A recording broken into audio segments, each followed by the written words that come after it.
Hello students, how are you? My name is Dr. Jyoti Singh and today I am going to discuss with you transport of substances in plants. तो plants में substances का transport कैसे होता है। इससे पहले की video में हमने देखा है एनिमल्स में ट्रांसपोर्ट कैसे होता है। अब हम देखेंगे कि प्लांट्स में ये जो ट्रांसपोर्ट है वो कैसे होता है। या प्लांट्स के पास भी लंग्स होते हैं, या प्लांट्स के पास भी एक्सक्रीटरी सिस्टम होता है, या प्लांट्स के पास भी क्या हार्ट होता है।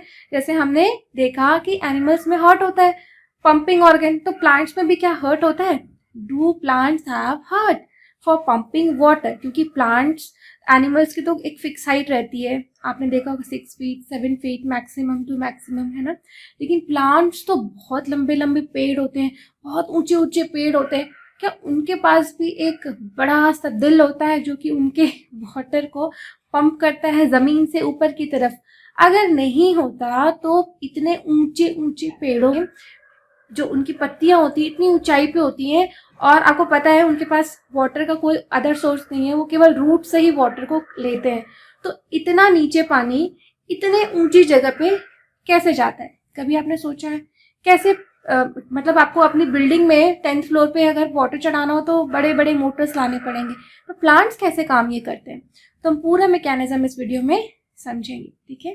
So in chapter 1 you learn that plants take water and mineral nutrients from the soil through the roots and transport it to the leaves. आपको पता है चैप्टर 1 में पढ़ा आपने कि प्लांट को जो भी जरूरत है, पानी की, खाने की, किसी भी चीज की, वो कहाँ से ले सकता है? वो केवल और केवल सॉइल से ले सकता है। उसके पास कोई अदर सोर्स नहीं है, वो चल भी नहीं सकता है कि इधर से घूम के उधर से ले आए। जिस सॉइल में है वो वहीं से लेगा, है ना। So, the leaves prepare food for the plants using water and carbon dioxide during photosynthesis.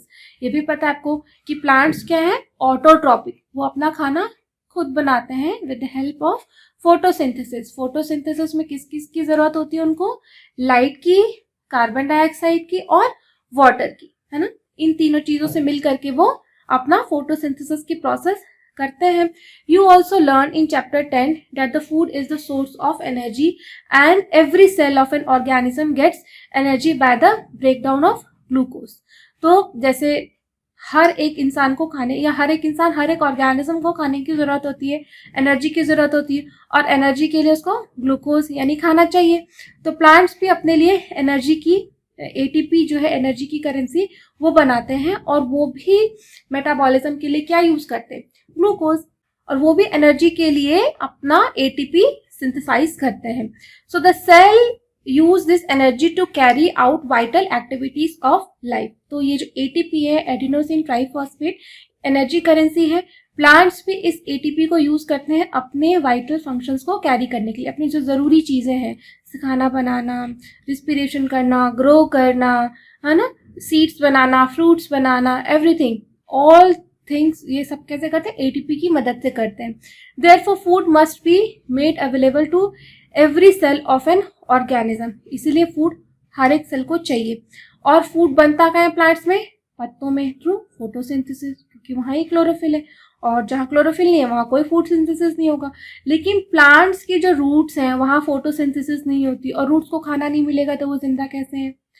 और प्लांट्स की जो स्टेम्स है वो भी फोटोसिंथेसिस नहीं करती हैं, वो कैसे जिंदा है? उनको कहाँ से एनर्जी मिलती है? तो यानी कि जो पत्ते जहाँ पे फोटोसिंथेसिस हुई लीव्स में, वहाँ पे जो खाना बन रहा है, फोटोसिंथेसिस हो रही है, वो कहीं ना कहीं डिस्ट्रीब्यूशन उसका होता होगा, है ना, कि वो डिस्ट्रीब्यूट हो प्लांट्स के हर हिस्से, ताकि सारे के सारे जो उसके हिस्से हैं वो जिंदा रह सकें, लाइव हो और अपना फंक्शन परफॉर्म कर सकें। Now water and nutrient absorbed by the roots are transported to the leaves. तो how is the food prepared by the leaves carried to the parts which cannot make food? तो दो question आते हैं कि एक तो जो वाटर है वो इतना ऊपर रूट से इतना ऊपर पहुंचता कैसे है।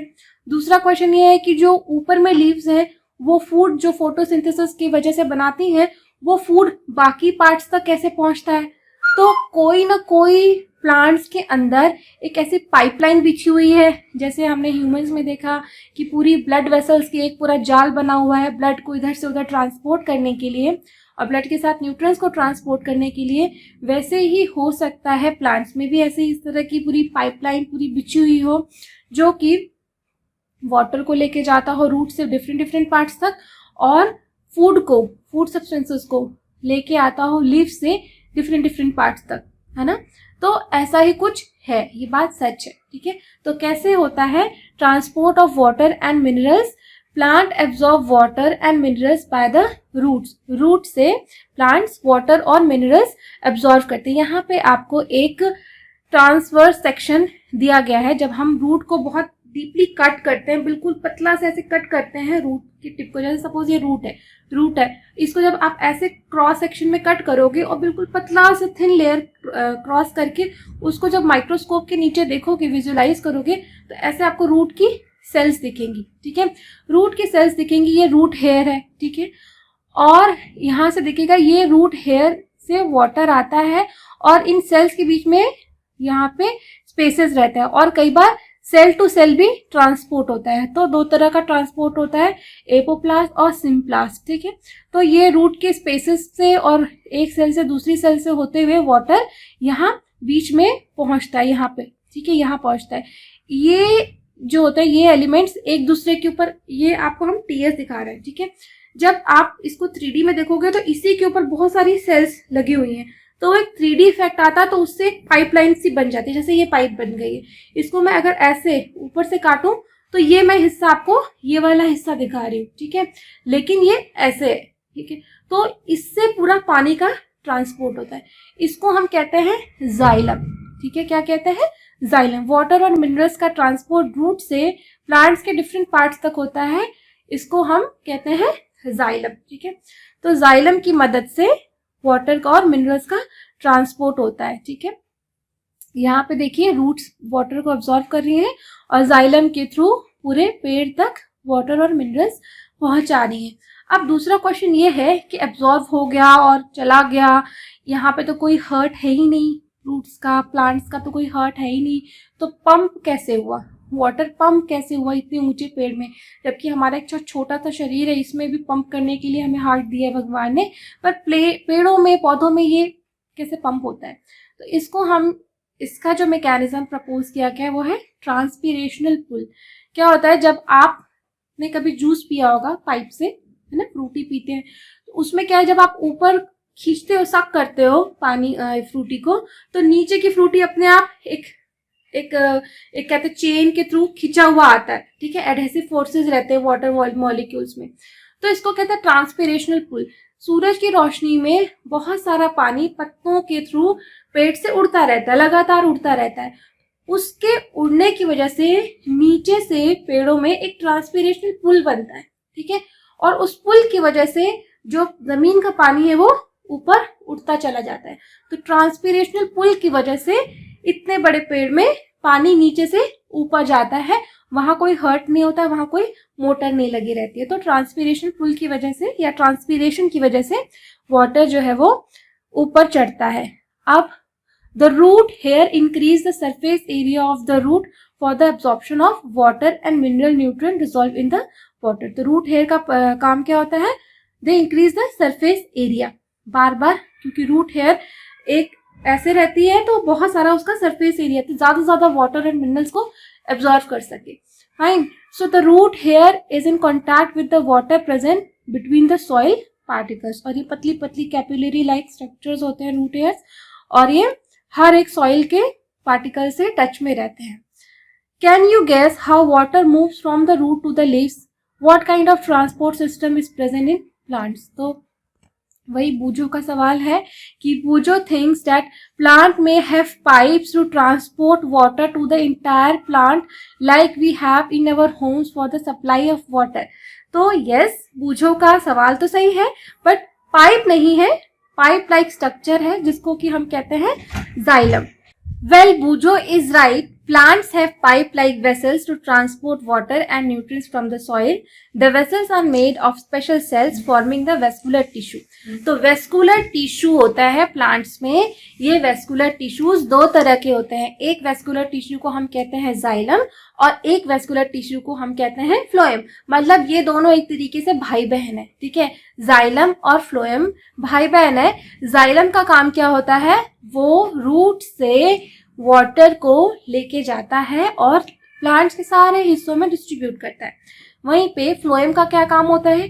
जो प्लांट्स के लीव्स में फोटोसिंथेसिस की वजह से जो भी फूड का फॉर्मेशन होता है, ग्लूकोज का फॉर्मेशन होता है, उस फूड को वो फ्लोएम ऊपर से नीचे भेजती है सारे प्लांट्स के पार्ट्स में, ताकि वो भी एनर्जी का प्रोडक्शन कर सके.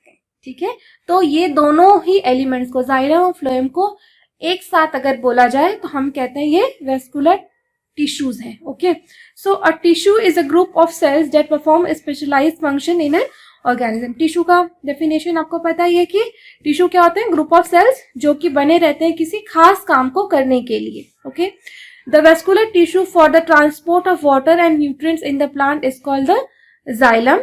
Xylem forms a continuous network of channels that connects roots to the leaves through the stem and branches and thus transport water to the entire plant. Now, अब पहेली का एक क्वेश्चन है. पहेली says her mother puts lady finger and other vegetables in water if they are somewhat dry. She wants to know how water enters into them.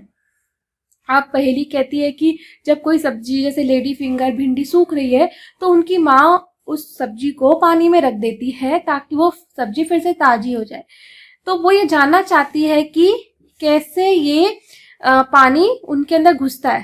ठीक है, तो किसी भी सब्जी के ऊपर बहुत सारे पोर्स होते हैं और कोई भी मॉलिक्यूल अपने हायर कंसंट्रेशन से लोअर कंसंट्रेशन की तरफ बढ़ता है, इसीलिए वाटर इस तरीके से सब्जियों में भी मूव करता है. You know that leaves synthesize food. The food has to be transported to all parts of the plant. This is done by the vascular tissue called the phloem. The xylem and phloem transport substances in plants. तो एक activity दी गई है, activity 11.3. We would require a glass tumbler, water, red ink and a tender herb. और एक छोटा सा कोई पौधा ले लीजिए और एक पानी ले लीजिए और एक ब्लेड ले लीजिए. ठीक है, pour water to fill 1/3 of the tumbler, add a few drops of red ink in the water, cut the base of the stem of the herb and place it in the glass as shown in figure 11.8a. जैसे यहाँ पे आपको figure में दिख रहा है यहाँ पे. ठीक है, एक आप कोई भी पौधा ले लीजिए और वाटर में रेड कलर डिसॉल्व कर लीजिए. ठीक है, और उस स्टेम को इसके अंदर प्लेस कर दीजिए. ठीक है, आप थोड़ी देर के बाद क्या देखोगे? Water moves up in the stem in large view of open end of stem. तो जब आप स्टेम को थोड़ी देर रख दोगे इस तरीके से 1 घंटे के लिए, तो उसके बाद जब आप काटोगे तो आपको रेड कलर के वो जो वाटर चढ़ा है वो आपको रेड कलर के पैचेस शो करेगा. तो वहां से आपको पता लग जाएगा कि इसी रास्ते से, इसी पाइप से वो वाटर ऊपर की तरफ बढ़ता है. तो वो एक छोटा सा एक्सपेरिमेंट है कि कैसे हमने पता लगाया कि जाइलम के थ्रू वाटर ऊपर चढ़ता है ना. So does any part of the herb appear red? If yes, how do you think the colour reach there? You can cut the stem across and look for the red colour inside the stem. From this activity, we see that water moves up the stem. In other words, the stem conducts water. Just like the red ink, minerals dissolved in water also move up in the stem along with water. Water and minerals go to the leaves and other parts through narrow tubes, xylem inside the stem. तो इस तरीके से आपने देखा छोटा सा experiment करके कि जाइलम से कैसे ऊपर चीजें जाती हैं. Bujo wants to know. अब Bujo का एक सवाल है. Bujo wants to know why plants absorb a large quantity of water from the soil, then give it off by transpiration. Transpiration का प्रोसेस क्या होता है? Transpiration मतलब धूप की वजह से पौधों में से खूब सारा पानी उड़ जाता है. इस प्रोसेस को हम कहते हैं ट्रांसपीरेशन. ठीक है, तो अब बूझो यही जानना चाहता है कि इतना पानी एब्जॉर्ब भी क्यों करते हैं कि वो ट्रांसपीरेशन से उड़ जाए. क्योंकि स्कॉच, ये जो ट्रांसपीरेशन है, इसी की वजह से एक पुल बनता है और खूब सारा पानी ऊपर आ सकता है. ठीक है, आ पाता है, जो कि प्लांट के सर्वाइवल में बहुत ही मदद करता है. ठीक है. So in class 6 you learn that plants release a lot of water by the process of transpiration. बहुत सारा वाटर लॉस करते हैं ट्रांसपीरेशन के लिए, but due to this transpiration only they are able to absorb this water, क्योंकि उनके पास कोई hurt तो है नहीं, कोई पंप तो है नहीं, तो ये ट्रांसपीरेशनल पुल ही है जिसकी वजह से वो वाटर को अब्जॉर्व कर पाते हैं. ठीक है. So plant absorb mineral nutrients and water from the soil. Not all the water absorbed is utilized by the plant. The water evaporates through the stomata present on the surface of the leaves by the process of transpiration. ठीक है. ये सबको पता है हम लोगों को कि ज्यादातर पानी ट्रांसपीरेशन की वजह से उड़ जाता है. ठीक है, या वेस्ट होता है वाटर का. The evaporation of water from leaves generate a suction पुल. इसकी इंपॉर्टेंस यहीं पे आती है कि अगर ये सक्शन पुल नहीं बनता तो वाटर थोड़ा सा भी नहीं चल पाता. तो इतना ऊंचे पेड़ में वाटर की सप्लाई कैसे होती है? कोई मोटर तो लगी नहीं है ना. तो ये ट्रांसपीरेशन इसका आंसर है. Generate a suction pull the same that you produce when you suck water through a straw which can pull water to great heights in the tall trees. Transpiration also cools the plant. और transpiration एक तो water इतनी ऊंचाई तक ले जाने के लिए आपकी प्लांट्स की हेल्प करता है, और दूसरा इसका फंक्शन है प्लांट्स के सरफेस को कूल रखना. गर्मी रहती है, प्लांट्स के पास कोई घर तो है नहीं, तो उनको उनका टेम्परेचर, इंटरनल टेम्परेचर को भी ट्रांसपीरेशन मेंटेन करता है. ठीक है. सो आई होप कि आपको ये टॉपिक अच्छे से समझ में आया होगा. And you still find any difficulty, then you can write to me in the comment section. Thank you.